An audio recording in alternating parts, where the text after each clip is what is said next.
뭐 이런 한계점들을 가지고 있지만 뭐 그래도 휴먼 지능 같은 경우는 레퍼런스 베이스드 얼라이먼트가 거의 유일한 방법이기 때문에 되게 이렇게 씁니다. 근데 이렇게 하더라도 또 고려해야 될 점들이 있습니다. 첫 번째는 어떤 레퍼런스에 얼라인 할 거냐는 거죠. 앞에서 휴먼 지능 프랙티스 세션에서 여러 종류의 레퍼런스가 있다고 했습니다. 사실 이것 말고도 더 많이 있거든요. 그래서 내가 내 목적에 맞추려면 어떤 레퍼런스 쓸 것인가.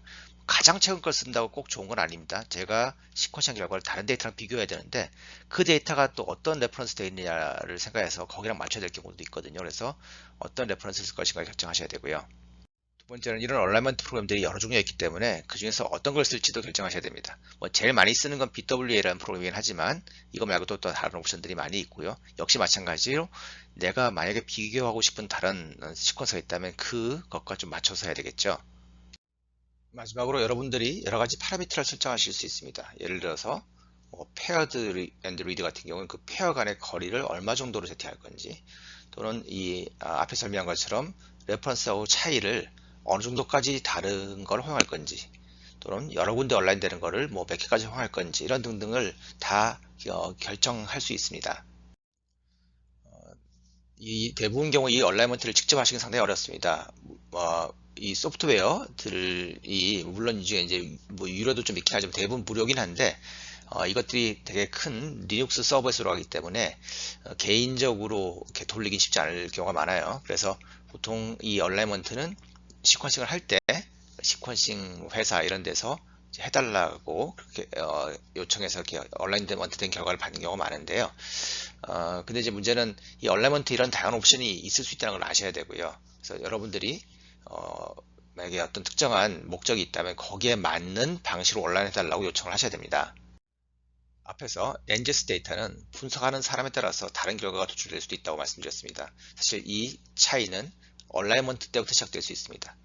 똑같은 시퀀스 데이터, 즉 패스트 큐 데이터를 다른 두 명의 바이오인포마틱스 하는 사람한테 준다고 했을 경우에 그 사람들이 어떤 레퍼런스를 썼는지, 어떤 알고리즘을 썼는지, 또는 그걸 돌릴 때 어떤 파라미터를 썼는지 따라서 벌써 얼라이먼트 결과가 조금씩 다르게 나올 수가 있습니다.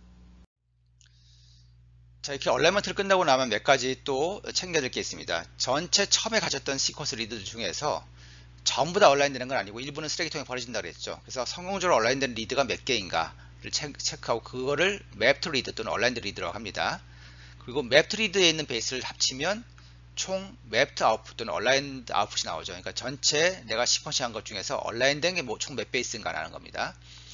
그 다음에 요게 좀 중요한 개념인데 리드 뎁스, 시퀀싱 뎁스, 커버리지 뎁스 뭐 다 같은 말들입니다. 이게 뭐냐 하면 온라인을 했을 때 레퍼런스 특정한 자리에 온라인된 리드의 숫자라는 뜻인데요. 이제 이런 그림은 안 그리지만 우리가 가상으로 이 리드는 어디 온라인됐고 이 리드는 온라인됐고 우리가 알고 있지 않습니까? 그렇다면 레퍼런스의 특정 베이스를 기준으로 했을 때 이 베이스에 한 번에도 온라인 이제 한 자리에도 온라인된 리드가 모두 몇 개냐면 4개가 있죠. 4개 리드가 이 자리에 온라인되어 있습니다. 포지티브 스탠드 또는 네거티브 스탠드가 이 자리에 온라인된 게 모두 4개. 그러면 이 자리의 리드 뎁스는 4입니다.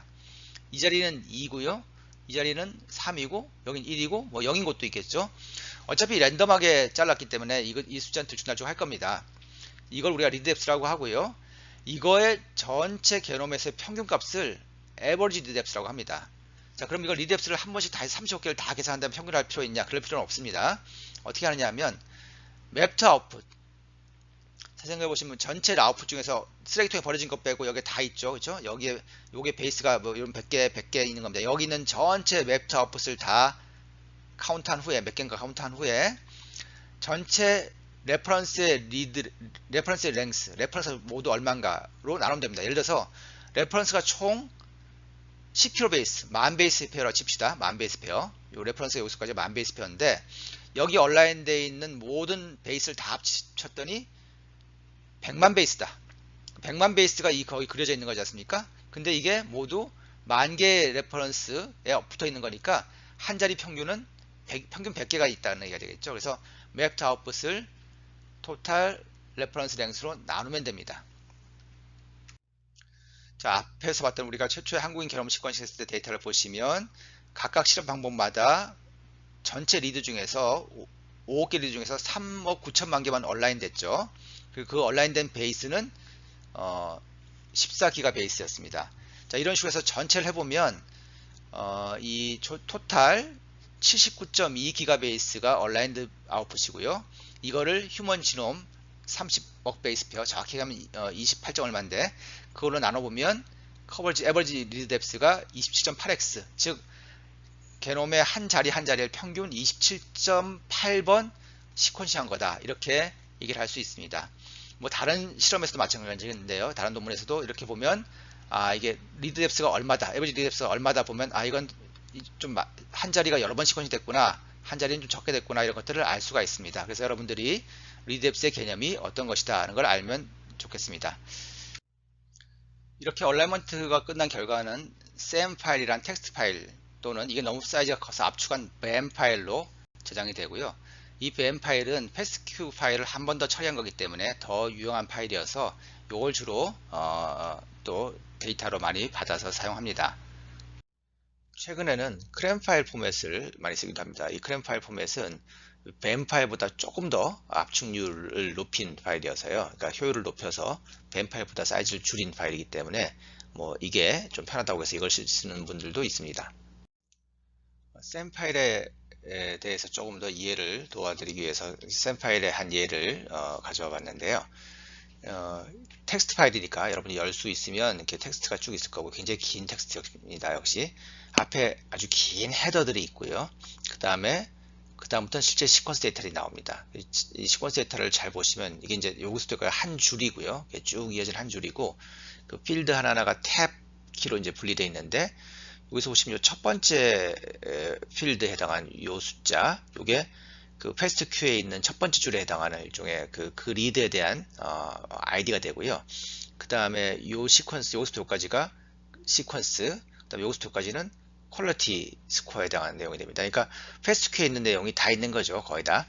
그래서 그거에 대해서 얼라이먼트 결과가 나옵니다. 예를 들어서 이거는 뭐 약속이 다 되어 있는 수치인데요. 예를 들어 리버스, 그러니까 반대쪽 리버스 시퀀스 레퍼런스 리버스로 붙고 얼라인되고 크로좀 20번에 뭐 190930부터 시작해서 100베이스가 정확히 그대로 다 매치된다, 뭐 이런 뜻이고요. 뭐 예를 들어 이런 경우는 요 리드는 0번 포지티브 스트랜드로 얼라인되고 여기서부터 50개가 얼라인되고 그 다음에 4700개를 건너뛰고 나서 다시 50개가 얼라인된다, 뭐 이런 뜻입니다. 제가 앞서서 얼라이먼트를 형성하기 위해서 이렇게 그림을 그렸었는데요. 실제로 이렇게 그림을 그려주는 건 아니고 각 리드별로 이 시퀀스가 어디에 어떻게 붙었고 그 중에 몇 개나 매치되고 몇 개는 더 틀렸는가 하는 것을 이 SAM 파일을 통해서 이제 보여주는 방식으로 이 얼라인 결과를 표시합니다. 여러분들이 어떤 외부 회사라든가 다른 공동연구자한테 시퀀싱을 했다면 시퀀싱 결과에 어떤 로 데이터는 패스트큐 파일인 거죠. 하지만 이 패스트큐 파일을 여러분들이 직접 얼라인하기 힘들어서 얼라인먼트를 한 결과를 받게 되는데 앞에서 보신 것처럼 이 SAM 파일은 이 안에 패스트큐 파일을 다 포함하고 있습니다. 그래서 SAM 파일에서 패스트큐 파일을 만들 수 있기 때문에 사실은 SAM 파일만 받아도 충분한 거죠. 그리고 이 SAM 파일을 너무 사이즈가 크다 보니까 이걸 압축한 BAM 파일 또는 CRAN 파일을 받으시면 이게 패스트큐 파일 다 포함하고 있으니까 이것만 받으셔도 충분합니다. 다만 문제는 여러분들이 여러분들이 처음 의뢰한 데서 받은 이 데이터와 다른 방식으로 온라인하겠다, 그 레퍼런스 바꾸거나 얼라이먼트 프로그램이나 얼라이먼트 옵션을 바꿔서 다시 온라인하겠다고 하면 패스트큐 파일로부터 다시 온라인해서 BAM을 만드시거나 아니면 이 BAM을 다시 패스트큐로 만든 다음에 또 다시 다른 방식으로 온라인 하실 수 있습니다. 그래서 뭐 가능하시다면 둘 다 받아 놓으시면 좋고요. 여유가 없다면 이 BAM 파일 하나만 받아서 보관하시면 됩니다. 보통 얼라이먼트 결과로 BAM 파일을 가장 많이 쓰는데요. 문제는 이제 BAM 파일은 압축이 되어서 이게 이진수, 숫자로 표시되어 있기 때문에 이것만 보고 직접적으로 여러분들이 결과를 해석하기는 상당히 어렵습니다. 그래서 이거를 해석하기 위한 몇 가지 툴이 있는데요. 지금 제일 많이 쓰는 건 SAM Tools라는 프로그램이고요. 이 툴을 사용하면 뭐 SAM 파일이든 BAM 파일이든 CRAN 파일이든 이걸 가지고 다양한 작업을 할 수가 있습니다. 다음 문제는 이거는 리눅스에서만 돌아가기 때문에 여러분들 PC에서 돌리긴 좀 어렵다는 단점이 있고요. 사실 저는 별로 써보진 않았습니다만 갤럭시라는 일종의 사이트가 있습니다. 이 웹베이스로 되어 있어서요. 이 갤럭시 사이트에서 여러분들이 데이터를 분석을 하실 수가 있습니다. 그래서 뭐 예를 들면 여기서 여러분들이 샘 파일, 여러분들이 뱀 파일 이런 걸 올린 다음에 그걸 가지고 뭐 잘라 본다거나 뭐 그거를 뭐 어떻게 데이터를 필터한다거나 뭐 솔팅한다거나 뭐 이걸 샘으로 바꾼다거나 이런 등등 작업을 웹베이스로 하실 수도 있습니다. 근데 그보다 훨씬 더 많이 쓰는 건 이 IGV라는 프로그램입니다. 인터그레이티브 지노믹 뷰어라는 프로그램이고 이거는 윈도우에서 돌아갑니다. 그러니까 PC에, 맥이나 PC에서 돌아가고요. 그래서 여러분들이 이거를 다운받으신 다음에 거기다 여러분들이 뱀 파일 같은 거를 이제 업로드 하시면 마치 아까 제가 그림 그린 것처럼 그런 그림들을 보실 수 있고 사실 굉장히 다양한 이 안에 옵션이 있어서 뭐 이거 말고도 뭐 커버리지라든가 뭐 다른 걸 볼 수 있는데요. 예를 들면 이게 지금 이 레퍼런스의 요 자리를 보고 있는 건데 뭐 주민 주모가 할 수 있습니다. 뭐 여기서부터 여기까지 해당하는 걸 본 거고 레퍼런스에 위에 줄은 이제 커버리지 얼마나 각 자리가 각 페이스가 얼마나 커버되는 걸 보는 거고요. 요 하나하나가 리드입니다. 그래서 왼쪽으로 화살표가 있는 거는 네거티브 스트랜드에 얼라인된 거고 오른쪽으로 화살표가 있는 건 포지티브 스트랜드에 얼라인된 거고 그 다음에 얼라인이 100% 다 잘 된 거는 이렇게 그냥 회수로 표시되어 있고 그 중에 한 베이스가 바뀌었거나 이런 거는 바뀐 베이스, 레퍼런스랑 다른 베이스를 표시해 놓은 것들도 있습니다. 또 몇 가지 이거 이외에 이렇게 색깔을 표시하는 옵션들이 있습니다. 그래서 이 IGB를 다운받아 가지고 이제 활용해 보시면 굉장히 많은 옵션을 가지고 유용하게 쓰실 수가 있습니다. 얼라이먼트 끝나고 나면 다음에 이제 무엇을 해야 되느냐 하는 내용입니다. 크게 세 가지 단계로 데이터를 얻어낼 수가 있습니다.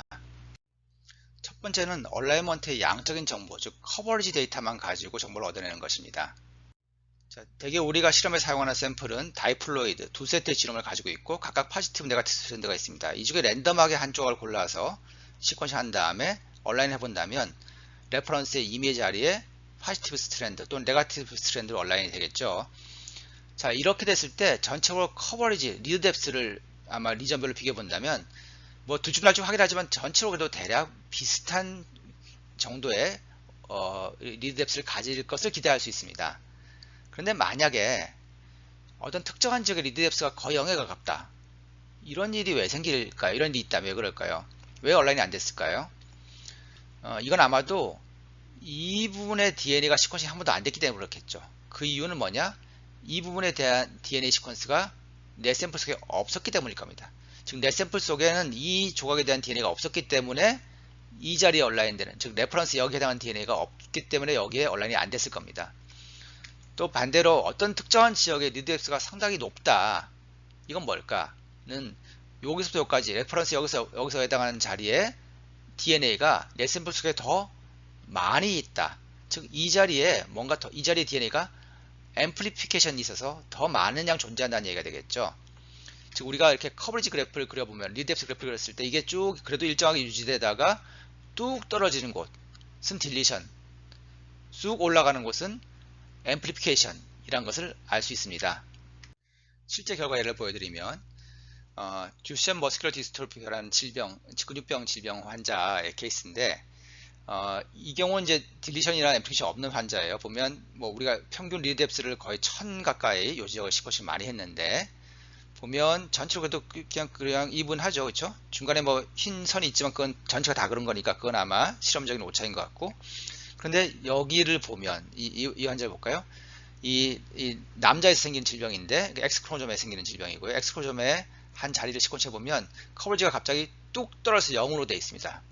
이 자리가 딜리션인 거죠. 근데 이 엄마를 해보면 엄마는 여기가 정확히 반으로 떨어져 있습니다. 자, 그러면 X 크로모솜이 두 카피 있으니까 엄마 쪽에서는 두 카피 중에 한 카피는 정상, 한 카피는 딜리션. 근데 그 딜리션 된 게 아이한테 가서 아이는 X가 하나밖에 없으니까 100% 딜리션 이런 걸 알 수 있는 거죠. 여기는 앰플리피케이션입니다. 아들의 경우에 X가 하나 있는데 보니까 거의 2배로 올라갔죠. 그렇죠? 2배로. 그러니까 이 자리가 듀플리케이션 돼서 두 번 존재하는 겁니다. 지놈 속에. 근데 엄마는 보니까 한 1.5배쯤 올라갔어요. 그러니까 X가 두 개 있으니까 하나는 듀플리케이션, 하나는 정상. 그래서 한 1.5배 정도 존재하는 걸 알 수 있습니다. 이렇게 커버리지 그래프만 봐도 딜리션이 있는지 앰플리피케이션이 있는지 쉽게 알 수 있습니다. 자, 뭐 이런 건 잊어버리시고요. 결국 DNA 분석에서는 이렇게 한 자리가 더 큰 자리가 없거나 더 생기는 걸 우리가 뭐라 했죠? 한편은 CMV라고 했죠. 카피 넘버 로스나 카피 넘버 게인이라고 했죠. 이런 CMV를 이 커버리지 데이터를 통해서 판단할 수가 있습니다.